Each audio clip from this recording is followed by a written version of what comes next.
di rumah semakin heboh gitu. Memang sangat berwarna sekarang, berwarna dengan teriak-teriakan, seru-seruan, terus begadang. Ya itu hal yang wajar dan itu proses kehidupan dan saya sangat menikmati proses itu gitu. Dan apa yang saya kerjakan seperti saat ini, saya juga bawa yang paling kecil gitu karena masih 1 bulan ya gitu. Tidak ada masalah selama saya yakin memang ini tempatnya nyaman juga untuk bisa dibawa gitu, dan saya pun udah mengajarkan apa yang saya lakukan ini kepada anak pertama saya pelan-pelan aja gitu, nggak perlu yang harus ekstrim, saya nggak mau yang ekstrim yang cepet semua akan cepet hilang juga, jadi santai aja gitu. Serunya apa sih bawa anak ya? Sebenarnya serunya bawa anak kerja ya dekat dengan ibunya, tapi ya kita lihat juga ya kalau anak di umur 2 tahun 3 tahun kan masih teriak-teriak, kalau butuh fokus kan tidak bisa gitu. Tapi kalau ini kan sekarang masih menyusui, jadi kita bawa.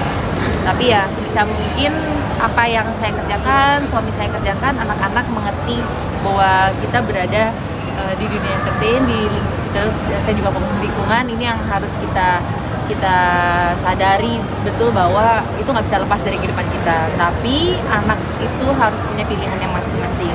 Dia tidak perlu, atau kalau tidak mau mengikuti apa yang dikerjakan oleh orang tua, itu sangat tidak masalah. Biarlah mereka dengan pilihan aja, tinggal ngebimbingnya doang kok. Kalau buat saya gitu ya. Tapi makin menyeleksi ya sih, karena kan masih anak-anak. Kalau menseleksi iya, kalau dulu mah bener-bener di pelosok-pelosok saya jabanin gitu. Kalau sekarang mungkin belum bisa bawa anak ke bener-bener perjalanan sampai 1 harian penuh gitu.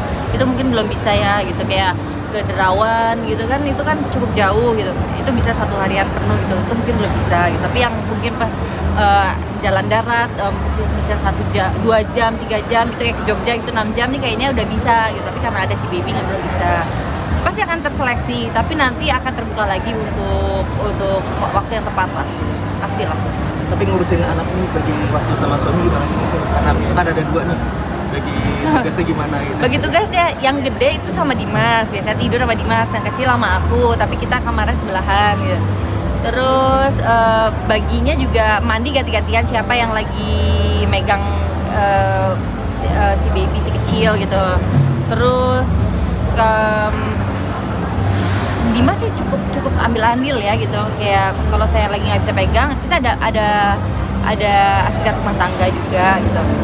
Tapi saat dia lagi pulang ya mau nggak mau kan saya sama Dimas, dari Dimas yang mandiin. Kadang kalau dia buang air ya Dimas juga yang kerjain, kemudian juga mandiin, makanan juga Dimas yang nemenin, terus gantian lagi gitu. Terus kalau baby lagi tidur dia mandiin, saya yang main dengan anak pertama. Ya begitulah, kayak semua orang tua menghadapi hal yang sama gitu, bagaimana komunikasinya aja gitu.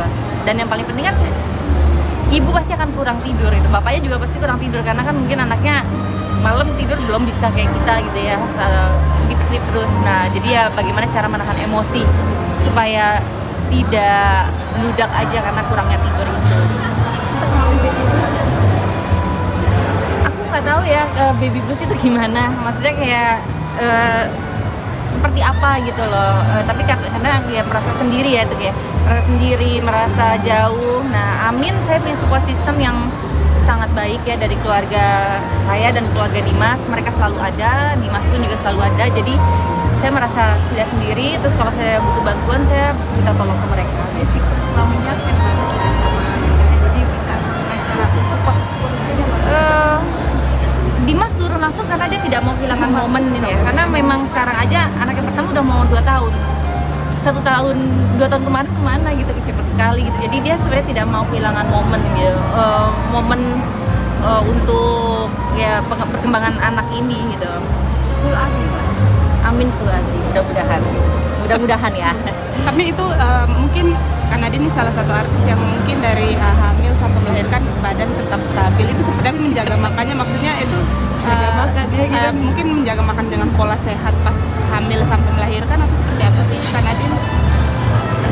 Mungkin amin ya, saya tidak terlalu sulit untuk apa ya, pada saat setelah melahirkan balik lagi ke ukuran normal ya, itu masih tinggi angka, maksudnya masih timbangannya masih tinggi.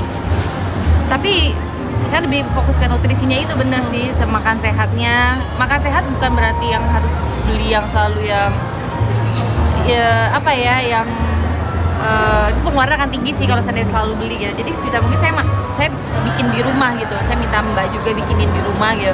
Kalau saya lagi pegang anak, terus saya percaya sama olahraga sih gitu. Olahraga dengan jalan pagi, misalnya jalan aja, jalan bukan lari ya. Kalau lari mungkin terlalu berat ya karena udah lama kan nggak olahraga, jadi mungkin jalan cepet. Abis itu mah yoga. Saya percaya sih kekuatan olahraga itu benar-benar menjaga kita dari dalam sama luar sih, dan kita fresh gitu mukanya juga ya. Berarti pasca melahirkan pun